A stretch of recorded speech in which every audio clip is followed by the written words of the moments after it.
Good morning बच्चों। मैं मनीष मिश्रा आप लोगों के सामने क्लास 10th बायोलॉजी का चैप्टर नंबर 1 लेकर उपस्थित हुआ हूँ। Class 10th chapter number 1 life process है। हमें सबसे पहले जानना है कि लाइफ प्रोसेस होता क्या है। लाइफ प्रोसेस में कौन कौन सी चीज़ें इंक्लूड की जाती हैं, कौन कौन सी चीज़ें शामिल की जाती हैं। लाइफ प्रोसेस होता कैसे है। ऑर्गेनिजम्स में स्पेशली हम प्लांट और एनिमल दोनों की बात करेंगे, क्योंकि ऑर्गेनिज्म तो दोनों है, प्लांट भी ऑर्गेनिज्म है और एनिमल भी ऑर्गेनिज्म है, और दोनों में लाइफ प्रोसेस है। तो लाइफ प्रोसेस की डिफिनीशन क्या होती है। लाइफ प्रोसेस एक ऐसी प्रक्रिया है जो हमारे जीवन के लिए, हमारे जीवन को सुचारू रूप से चलाने के लिए आवश्यक होती है। इनमें से जिन भी हम प्रोसेस का डिस्कशन करेंगे, इनमें से अगर किसी एक भी प्रोसेस की अगर डेफिशिएंसी हो जाए, कमी हो जाए या लैकिंग हो जाए, तो हमारा पूरा मेंटेनेंस, हमारी पूरी लाइफ वहीं पर रुक जाती है। अब उसको हम इस तरीके से समझें कि लाइफ प्रोसेस क्या होता है, तो आपके सामने डिफिनीशन लिखी है। अगर आप चाहें तो जूम करके, पॉज करके इस डिफिनीशन को लिख सकते हैं।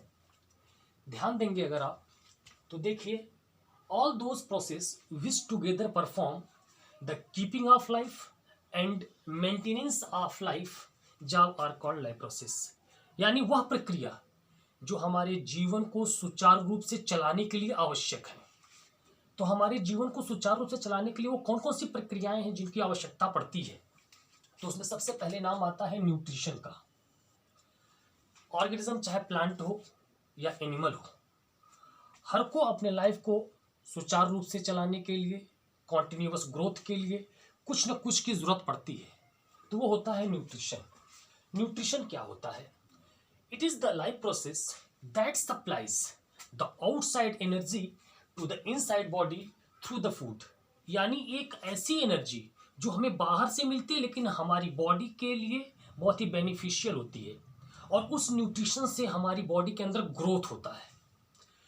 यानी food is a source of chemical energy which is trapped in it. यानी भोजन ही एक ऐसा माध्यम होता है, चाहे वो प्लांट के लिए हो या एनिमल के लिए हो, भोजन ही एक ऐसा माध्यम होता है जो प्लांट में और एनिमल में ग्रोथ डेवलप करता है। अगर अगले स्टेप में आप देखेंगे तो तुरंत देखेंगे तो एक डिफिनीशन आपके सामने ग्रोथ की होगी। यानी प्लांट हो या एनिमल हो, दोनों के ग्रोथ के लिए न्यूट्रिशन की जरूरत पड़ती है। अब वो न्यूट्रिशन अलग अलग तरीके से होंगे। हम इसके बाद वाले स्टेप पर पढ़ेंगे मोड ऑफ न्यूट्रिशन, तो उसमें हम प्लांट के और एनिमल के न्यूट्रिशन के बारे में पढ़ेंगे। तो ग्रोथ क्या होती है। It is the life process which add weight and size to organism.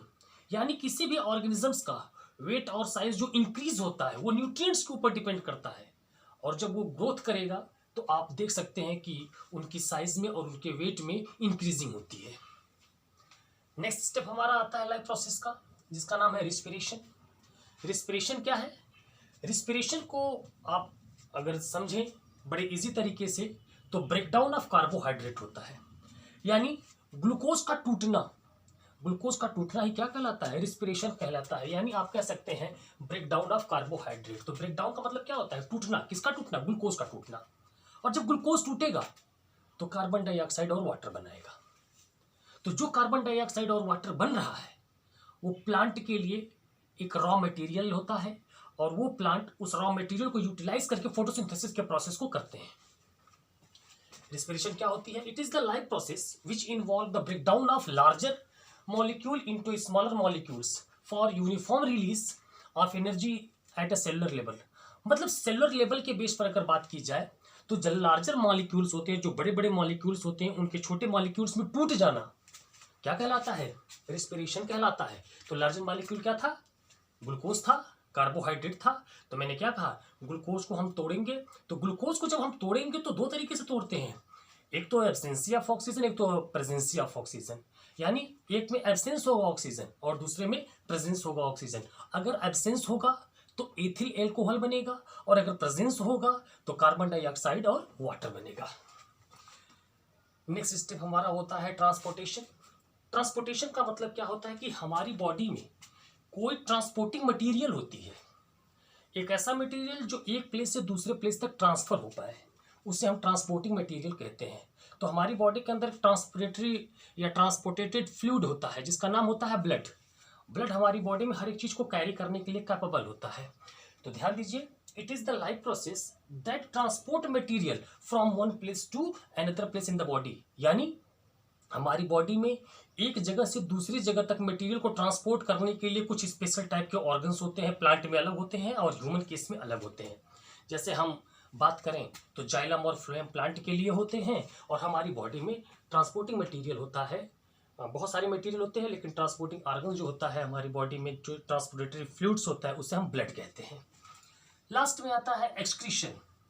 Excretion क्या होता है? हमारी बॉडी के अंदर बहुत सारे एक्सक्रीटरी मटेरियल है जो डिफरेंट टाइप के एक्सक्रीटरी ऑर्गन से रिलीज होते हैं। जैसे हमारे पास स्किन है, स्किन से स्वेट निकलता है, पसीना निकलता है। अगर दूसरे कंडीशन में कही जाए तो हमारी बॉडी के अंदर किडनी होती है, किडनी यूरिन को निकालती है। उसी तरीके से एलिमेंट्री कैनाल होता है जो फैसेस को निकालता है। यानी हमारी बॉडी के अंदर जो वेस्टेज हैं, जो हार्मफुल सब्सटेंसेज हैं, उनका शरीर से निकलना बहुत ज़रूरी है। अगर वो हमारे शरीर में कहीं रुक गए तो वो एंटी रिएक्ट करते हैं और हमारी बॉडी में अलग अलग तरीके की बीमारियां शुरू हो जाती हैं। तो आज हम लाइफ प्रोसेस के इन 5 स्टेप को पढ़े। अब हमारा शुरू होगा पहला टॉपिक जिसका नाम है न्यूट्रिशन। तो मैं अभी नेक्स्ट वीडियो में आपको न्यूट्रिशन इन डिटेल पढ़ाऊंगा। तो सबसे पहले तो हमें लाइफ प्रोसेस के इन 5 स्टेप को थॉरली स्टडी करनी है, क्योंकि इस लाइफ प्रोसेस के ये 5 पॉइंट जो मिलकर एक चैप्टर बनाते हैं आपके, और इससे हर बार क्वेश्चंस आते हैं। तो हमारी शुरुआत होगी न्यूट्रिशन से, और न्यूट्रिशन यानी मोड ऑफ न्यूट्रिशन। अब मोड ऑफ न्यूट्रिशन को हम डिटेल में पढ़ेंगे, इस वीडियो में नहीं, नेक्स्ट वीडियो में। धन्यवाद।